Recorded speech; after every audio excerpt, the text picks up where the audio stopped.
than us. All right, so in the red, we have our player. Tati Pedersen.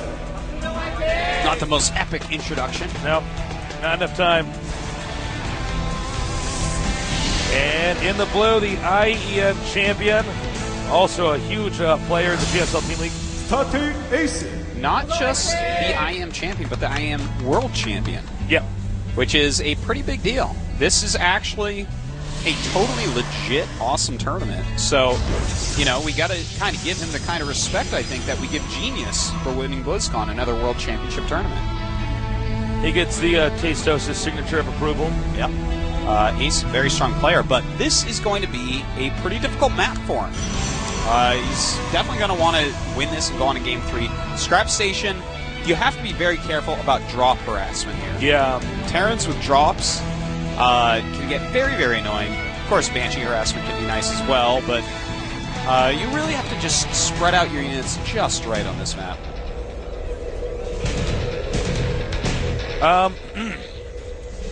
Looks like we got the probe coming in here doing a little bit of scouting. This is a map with a big ramp, so there are moments where Protoss can do like a 4 warp gate rush if Terran decides to get greedy, but then again, if you do a 4 warp gate rush of some sort and the Terran goes Banshee, you auto lose. So we don't see that as much. Yeah, you have to break them. Yeah, you have to actually kill them within a certain amount of time if you do that. You know, that's something that kind of keeps Protoss honest overall, is the threat of a Banshee with Cloak. Because there's a lot of powerful tech routes, but it's risky. If you don't know if they're going Cloak or not, then it's kind of a gamble. So pretty standard. Ooh. As we see on the mini-map, a very fast expansion for Virus. Even before his, well, after his first read. And he's going to Chrono Boost out Warp Gate. Now, I don't know. I mean, you know, we're both playing Protoss. We have a little bit different approaches to the game, but I don't Chrono Boost Warp Gate that much anymore against Terran. Are you doing that nowadays? I try to keep away from Chrono Boosting Warp Gate as much like as I can. It's but more worth it to get the probes. Yeah, I know. I'm all about probes, but you know, the nice thing about Warp Gate is you can instantly decide what unit you need. So, you know, 1 to 2 warp Chrono Boosts on the Warp Gate can be quite smart. Personally, I do 1 to 2. Sometimes I have an extra Chrono Boost, and I just use that.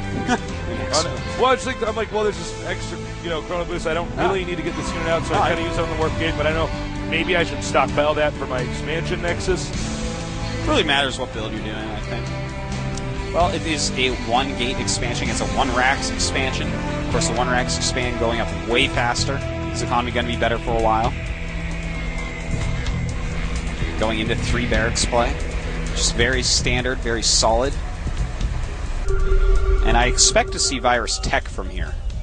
Going to Factory, going to Starport. But Ace, what will Ace do? Yeah, that's the big question. You know, when you see a bunch of barracks like this, it's pretty obvious what's going on. But you know, Protoss can fast expand. They can do all sorts of stuff. Yeah, certainly. And I'm wondering if he's going to go 6-gate, because that can always be very strong against a fast expanding Terran. Just force field behind the bunkers, and I think he is. That's his 4th gate. That probe is sitting there. It makes me think he wants to put more gates down. Robo. 4-gate Robo. Okay, so I guess what we're going to see here, likely, is a quick observer. Go scout what your opponent's doing, but quite likely as well would be a Colossus type build. Yeah, what you can do in builds like this is you keep a bunch of Stalkers in your main. Yeah. And then you just have this Colossus there at the entrance.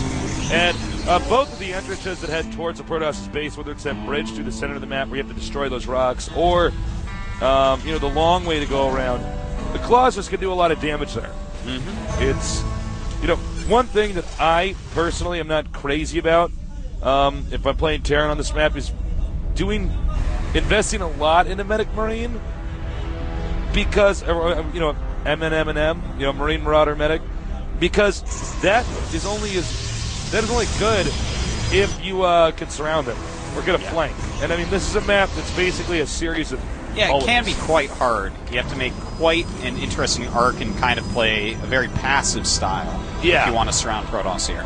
Because all around in their side of the map, they're going to be pretty safe from your attack. Additional That's why a lot of the times we see people go 2-base versus 2-base, and just Colossus versus, Marine Marauder, Medevac, Viking armies. And they just both sit there and get like 170 supply and look at each other and be like, I don't know, dude, neither of us are attacking. Yeah, this is actually one of those maps where, if you guys are trying to learn this map, oftentimes you're better off just waiting for them to attack you first, because usually the offender has a tougher time. Yeah. You can really put up some solid defense because of the interesting terrain on this map. So I would not be surprised if we do see something like that, where both of them are sitting 2-base for quite some time.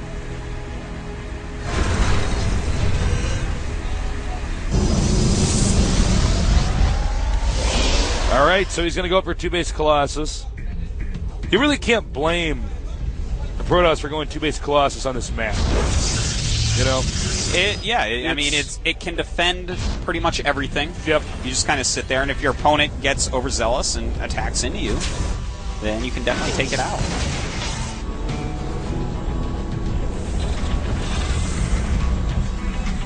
Observer scouting. Very standard, he's going to see. 5 barracks, 1 starport. So completely standard Terran play so far. Pretty standard Protoss play as well. And this is good, getting the Forge. You want to do this. Always get a Forge if you're going 2-base. I mean, just get a really strong, thick army. Thick. It's a funny word to describe it. And here we go. It's drop time, Tasteless. Drop a clock. Let's drop a clock. An observer did see that. Virus not being very careful about his drops. No, I mean, he's really not. Now, there's a lot of Stalkers here, and, all right, he's going to go for the 2-pronged attack. Here we go. Now, he is going to get in an area where the Stalkers are not at, but he does have Oh, blade. very nice. Those Stalkers are not going to be useful against that now. The Probe's coming out to help, and he's going to take a lot of damage. He's actually going to lose like a ton of his probes. In fact, at the natural entrance, we also have another battle going on. And for some reason, Tasteless might going out, but... And, well, it looks like Virus just picking Ace apart here. And the IM champion Tasteless looking like he is in a world of hurt. Well, it looks like he is going to finally be cleaning these up. Well, maybe not even. That drop just doesn't want to be cleaned up. And just let the production know Tasteless Mike is out. Someone please fix. And, well, do you want to lean over and talk into my mic? Wow, Artos, it's the closest I'm ever going to get to what it's like to kiss you. Yeah, I mean, I'm just shocked. The 2-base attack was pretty good. He really just divided up the units perfectly. He drops in the back where the Stalkers are not standing. That was a big mistake by Ace to have his Stalkers in the wrong location. And then when he attacked the front, Ace was watching that drop. I'm back. Okay, good. Ace was watching that drop, and then the second attack, that the diversion was meant to set up, ran in, stemmed, and killed off a bunch of sentries, and just Ace got pretty slaughtered there, Tasteless. He got aced.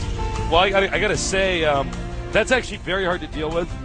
You've experienced this too. Oh, yeah, it's even though difficult you to know deal they're going to do it. I mean, you have to be infinitely on top of the draw. Yeah. You have to know where it's coming in. In fact, Protosses really don't make enough observers, and I think this is true for every Protoss in the world. If you don't have 10 supply and observers, you're playing wrong, all right? And I don't do that, but I want to. It's my New Year's resolution, Tasteless. Have observers everywhere, see the drops coming in, because that is how the Terran will peel you apart. Right now, Ace in a world of hurt, 163 supply I think to he's 101. actually just going to break Ace. Yeah, I think that what we're going to see is an attack move. And what we're about to see, we're going to see a 1A, 2A, 3A. 1A, 2A, 3A, GG. It's coming, Tasis. He has Blink. Oh, God, it's just not going to work out well. You know, the thing is, there aren't even enough stalkers to really defend the Colossuses. No. There's there's not. The Vikings are going to just target Colossi Oh, down. they're like, you know what? Whatever, we're going for your mine. And he's bringing himself into the smallest choke point he can find. I don't know if that was a good idea. But Yeah, that was maybe not, but good EMP all over those 4 sentries. He EMP'd all over it. Yeah, he did. GG. That's it. Ace is actually... Yeah, I guess he does get a Code Ace spot now. Oh, you dropped it. Careful, man. Aha! You don't get in Code S now? Like, he's all just Trying to put it back up there, this poor guy. He can't It's all right, balance Virus. it. Oh, Virus. Oh, Virus.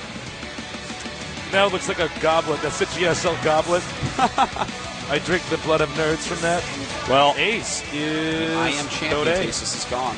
That's I it. know. He's Code This A is a world champion of IM. of IEM. Well, very good player, but Virus definitely outplaying in these series. And Virus going to be in Code S, so congratulations to him. He's getting his stuff ready. Yep. Looks Put it in like the bag. Ace just didn't have the cure.